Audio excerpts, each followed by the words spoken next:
This is the Education Business Podcast for consultants and business owners providing services in schools. I'm Claire Riley, and I'll be sharing how to start, grow and scale your education business. I really wanted to make sure that the first time I had a guest on the Education Business Podcast, it was for a very good reason. And that it was a guest who could really share valuable knowledge that is relevant for education business entrepreneurs. Well, I did it. I'm absolutely delighted to share my chat with Cerys Keneally with you today. So Cerys helps children's activity providers and education businesses to approach schools and nurseries without cold calling so that they can grow their businesses with confidence and have a bigger impact on children's lives.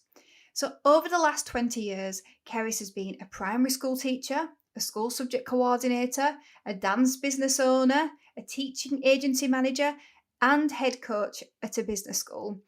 These experiences have taken her all over the world, and it's a combination of the expertise gained during this time that has led her to actively helping hundreds of businesses improve their sales and marketing strategy for approaching schools and nurseries with really great success. So let's find out how Cerys recommends we should up our game when it comes to getting into schools.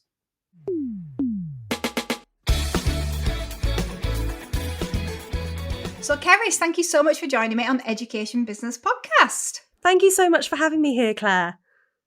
So you're recovering right now, so thank you so much for joining me, even though you're not feeling 100%. No, that's fine. Really happy to be here and back in amongst things. So we're going to talk about approaching schools. That's like your signature thing to talk about.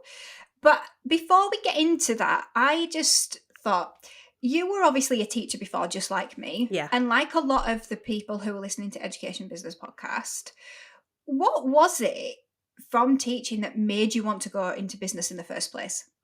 Yeah, it's a really interesting one because I became a teacher straight after university. I'd always worked with children in some capacity, so I always knew that if I was going to have a business after teaching, it would still very much be in the education sector in some way and working with children in some way, because that's all I'd ever known. It was a really interesting kind of journey for me, if you like, in the first 5 years of my teaching career, which actually took me all over the world. So I went to teach in Bangkok, and it was when I went to teach in an international school in Thailand, and they really wanted me to bring my creative side into the teaching. They really wanted to raise the profile of arts, creative arts, performing arts across the school, and they wanted me to become a dance specialist for that school, and it was a really great time where I was able to be very, very creative with my teaching.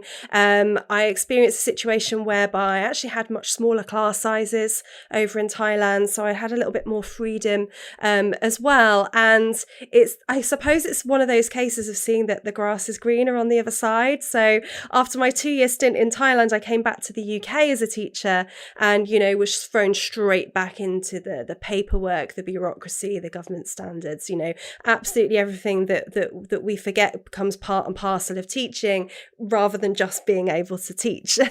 And I thought back to my time in Thailand and how I had been able to be really creative with the curriculum and how I could go and cover other people's classes and teach their classes dance while they taught my classes other subjects.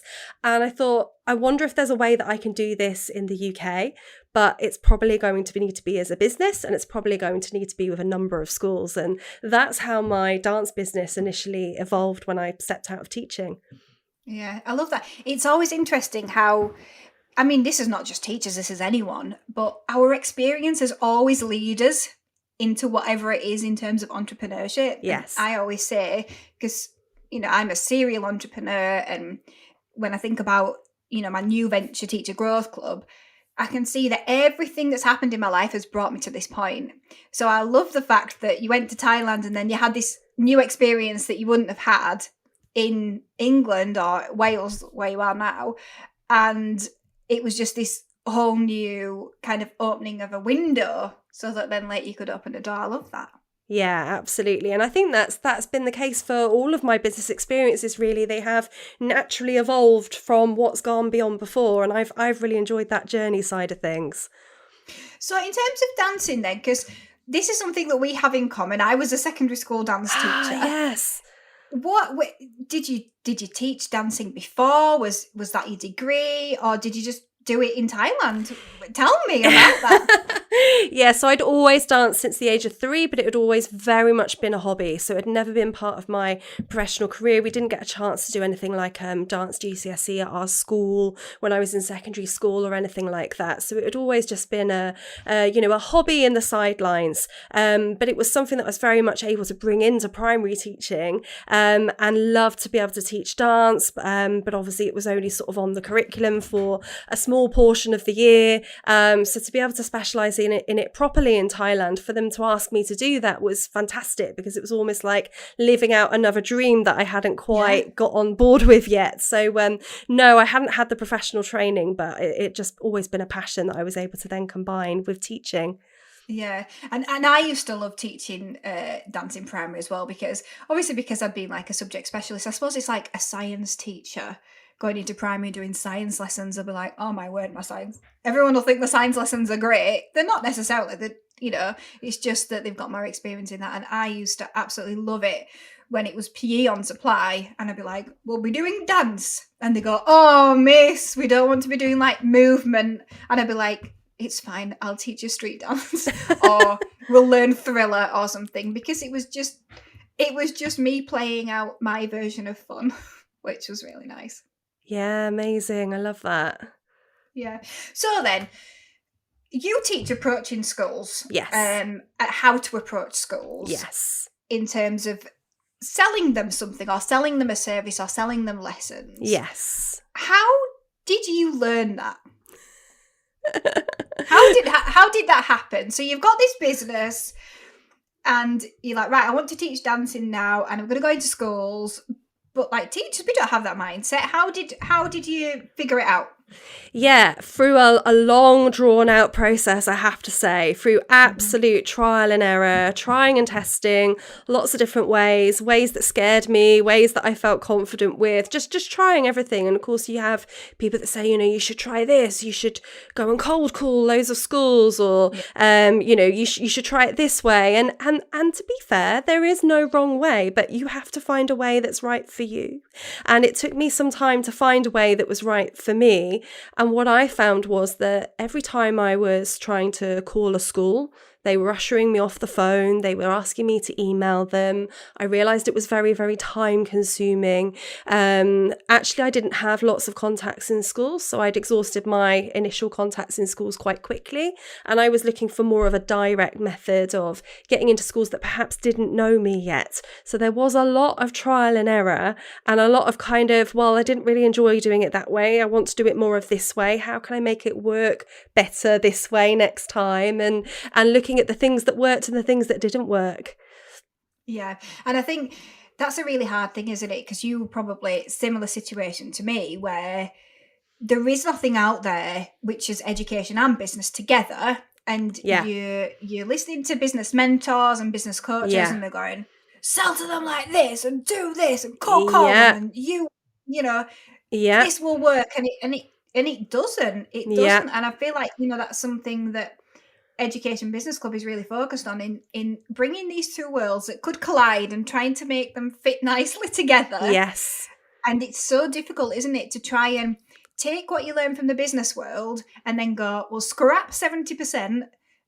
Here's my 30% that's useful, and then, okay, I've just got to figure out this extra 70% now.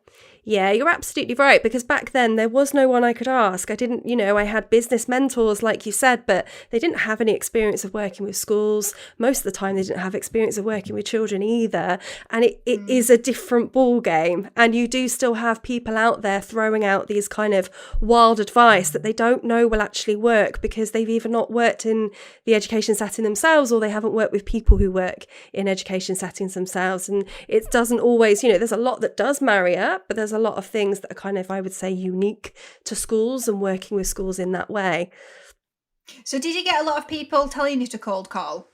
Yeah, my very, very, very, very first business coach had a sales background, a corporate sales background, and very much was of the opinion that corporate sales is just like school sales and it will all be the same. So yeah, I did have that advice and I did reluctantly try it, and I had a small amount of success, but I didn't enjoy it. And I think if you're going to have a strategy that you're going to use in the long run in your business, and it does need to be long term, I always say approaching schools is never a one and done thing. You are in a really big long game. You do have to have a strategy that works for you, that you're going to enjoy. Otherwise, you're not going to do it and you're not going to stay accountable to doing it. And your business isn't going to grow unless it's one that works for you. Yeah, it's just the whole thing about entrepreneurship, isn't it? Yeah. One of the things that I say is that it's easy to leave the classroom. It's really hard to find something that you're passionate about that you Yeah. can keep coming back to. Yeah. Because we can all want to leave the classroom and then come up with this idea, but if it doesn't light you up, you're going to get bored really quickly, and you've got to be able to keep coming back to it, haven't you, like you say? Yeah. So how do we approach schools? How should we approach schools? So for me, because of the time-consuming nature, a lot of the children's activity providers and education providers that I work with, they are by nature time poor. And I remember that time when I was busy, going from one role to the next role and, maybe delivering clubs in kind of 6 different locations in one day. It's a busy time. So I found that there were some situations where I could actually maximize my time. And I found that the route that worked best for me was a combination of emails and letters, because on the calls, schools were very quick to want to get me off the phone, because I would have a list really, really long and it would take a really, really long time to go through them. Actually being able to use emails, you can pretty much, you can hit a lot of schools in a short amount of time, but you have to do it the right way.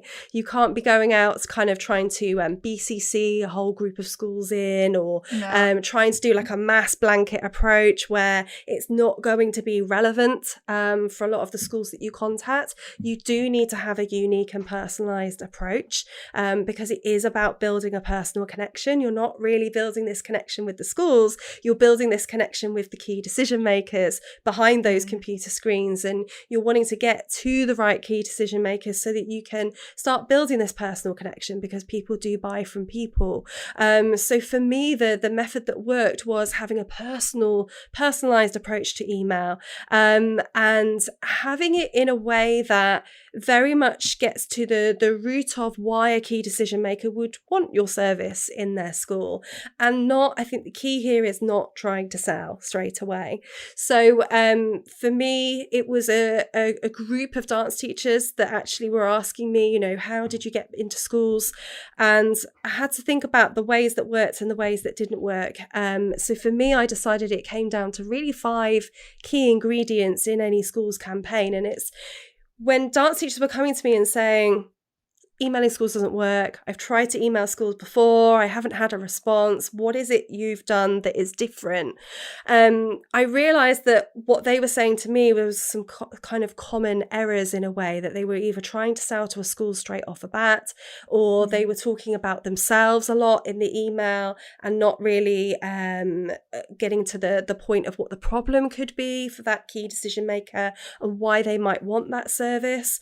So there's lots of things here whereby it doesn't really matter how we're communicating with the schools, so long as we're doing it in a way that's going to resonate with them, in a way that's relevant, useful and valuable. And I found that addressing their problems first and foremost is key, because that's going to grab their attention so that they actually read your communication. I found that offering something of value that is going to demonstrate how you can deliver outcomes to the pupils and how you can create impact for the school is the next key thing. Again, it's not about selling, it's about giving them an experience of working with you. The selling becomes the next logical step after that. I also found that, working in different ways of social proof, so bringing in kind of testimonials and reviews from other schools if you have them. If you don't have them from other schools, then perhaps from parents of children you've worked with in the past, and then being really, really clear about how you want them to get back to you, because I found that a lot of the people that were struggling, they weren't giving the schools clear methods of communication to get back to them, or clear ways of taking the next step, because teachers are time poor and key decision makers are even more time poor. So throw into the mix a busy head teacher, a busy business manager. They need to be able to scan, read your email, see exactly what you're offering and know exactly how to get in touch with you to claim that. And I think there's a lot out there when people email something, they really want to talk about themselves. They really want to sell all of their services and talk about everything they do all at once. And it becomes quite overwhelming. So it's just about cutting through that and just having a really streamlined, succinct approach to getting your foot in the door initially, so you can then have these further conversations about what you would perhaps look to sell to them once you have a thorough understanding of what their problems are and whether you are the right person to solve them. Yeah, I love that. It's almost like you've got to find a way to get the gatekeeper on side, haven't you? To like Yes. believe in you. Yes. Because you don't really know who the key decision maker is No. in that school, because it just depends, doesn't it? Yeah. It depends, I suppose, whatever service yours is, but in some, like, you know this, don't you? So in some of the schools, it's the head teacher, sometimes Yes. it's a deputy head, sometimes Yes. it's some random teacher. Absolutely. Oh yeah, they do RE, but you know, if it's any dance thing, then they're the person. Yeah. And it's not always logical either. So I suppose it's really about trying to build a relationship where they're not just going to block everything that comes from you, and they're going to, I suppose, maybe support you and stand up for you in the school. Yeah, absolutely right. And you are 100% correct there, is that one of the questions I get asked all the time is, well, who should I be addressing my email to? Who's the person that's really going to want to run with this? And actually there's going to be a few different roles within the school that you can build these connections with, because, you know, on some level you've got the business managers who are going to be looking into budgets. You've got the head teachers who are going to be responsible for making the whole school situations over things like curricular lessons. But then you've got the subject coordinators, and they're like your influencers. They're the ones that get really excited about any kind of free taster you might be offering, and they're the ones that are going to go and speak to the people with the purse strings. But like you say, there's class teachers with certain specialisms. Very often now, even the school receptionists are tasked with coordinating clubs. So you could very much be dealing with a combination of people within the school. Yeah. And I think it's interesting because at Classroom Secrets, you know, people will say to me, "Oh, Claire, you're really experienced at selling to schools," and I always say I'm experienced at selling to schools in a specific way, very similar to you. Yeah. So your experience at approaching schools in a specific way for like in person, events or training or classes, and for me, I'm experienced at approaching schools in giving the teachers what they really want and need, and selling up. Through the teachers. It's always about the teacher influencer. It's just about the way that you do it based on the product or service. Yeah, absolutely. Because they're the ones we're helping at the end of the day, aren't we? Yeah, and I think that's what we've always got to remember, is who are we helping and how can we best serve them, and what kind of conversation is going on in their head right now, because that's what we want to look to appeal to, essentially, is if they feel understood, they're going to be far more likely to want to buy from us at the end of it. Yeah. And I think, do you know what? We're talking about a really interesting point here, and we could say, couldn't we, say it's dance classes, we could say, oh, well, this is to help the children, but it's about stepping back from that, because obviously it will help the children, but that's not what we're thinking about, because the children are not going to buy. Yeah. That it could be that it's helping the PE teacher deliver the curriculum. Yes. Or it could be it's helping a teacher who should be doing an after school club, but they have the option for someone else to do it so they can do the marking.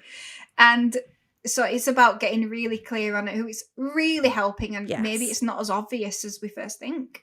Yeah, and sometimes it can be completely outside of the box as well. I remember, and I always use this example, is that the problems aren't always exactly what you think they are or completely related to your service. So I even had a head teacher say to me, well, rather than coming and do an after school dance club, could you do a before school dance club? Because I really think that will help solve my parent parking problem. And actually, so these head teachers and these school leaders have got bigger problems, that kind of where they're looking at where you would actually fit in and how you can best, solve a degree of different problems within the school that isn't even necessarily entirely related to what you think you're going in there and delivering. And I think that's why these conversations are key, and why we don't want to go in and just try and sell what we think the school might want from us, and actually have these conversations first, so that we are sitting in the right place and solving a very real problem for them.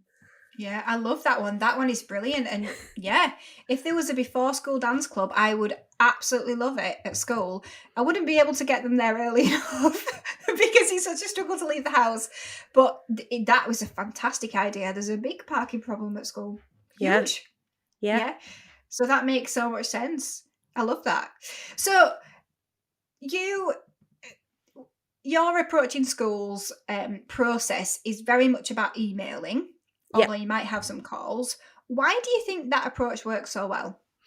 I would say that, so I started working and talking to some teachers about this in around about 2017. And I found that when I was saying to them, well, you could call them and you could actually call up to check they got your email, or you could call to see if you're reaching the right person and who's the right person you could put in your email. And what I found was that a lot of these children's activity providers that I was working with in the early days, they did not want to call. They didn't want to call at all, to the point where they'd say, all right then, Cerys, I'll do it because you're asking me to.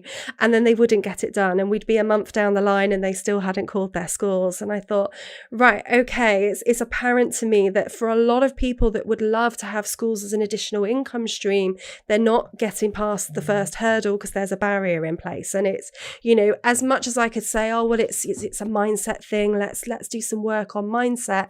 At the end of the day, if that is not somebody's preferred way of working, they're not going to carry on doing it. So for me, I found that actually, finding a way that would work for the majority of the people that were attracted to working with me would be a much better route through in trying to get them on board with their first few schools, get some confidence, because I find that a lot of it is about confidence.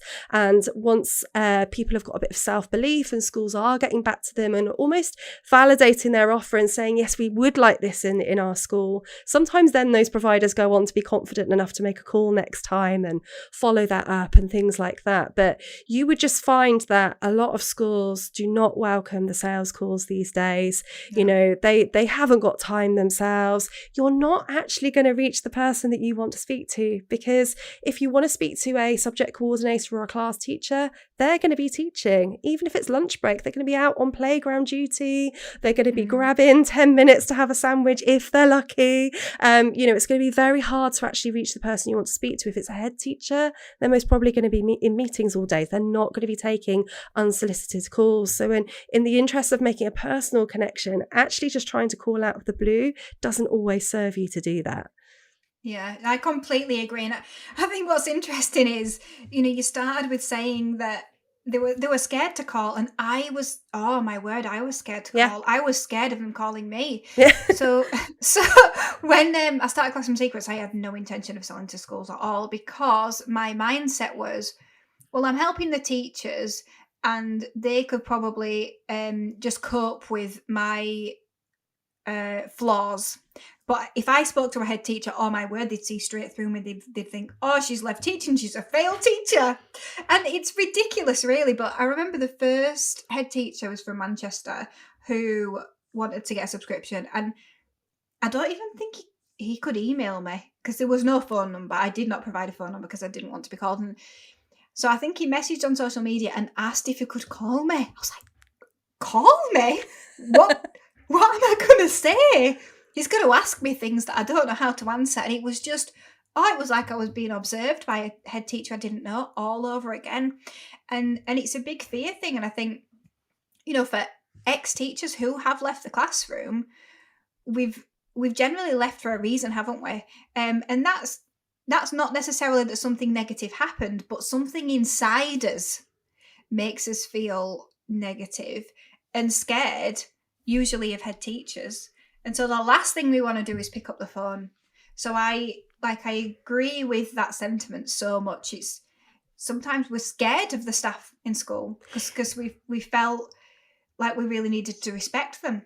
It's really interesting you say that, actually, because I would say I have an inherent fear of head teachers right from childhood, when we had a really scary head teacher that used to do hanky checks in assembly. And if you didn't have your hanky in assembly, you would be stood up and kind of ridiculed in front of the school. Hanky checks? Yes, how old are you? Yes, when I was 5. This wasn't when I was a teacher. This was when I was 5.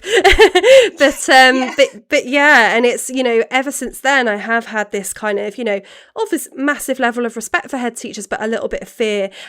in my NQT year, didn't really get on with senior management. And so, like you say, there are going to be a lot of people that have kind of come out of teaching who want to work with schools in some capacity, but don't want to go back to the same way of working with schools in that capacity. And like you say, there might be some fears there in how you will be received with your new business as opposed to your teaching career. So yeah, I think that's a really valid point you've raised there. I think a lot of us have that.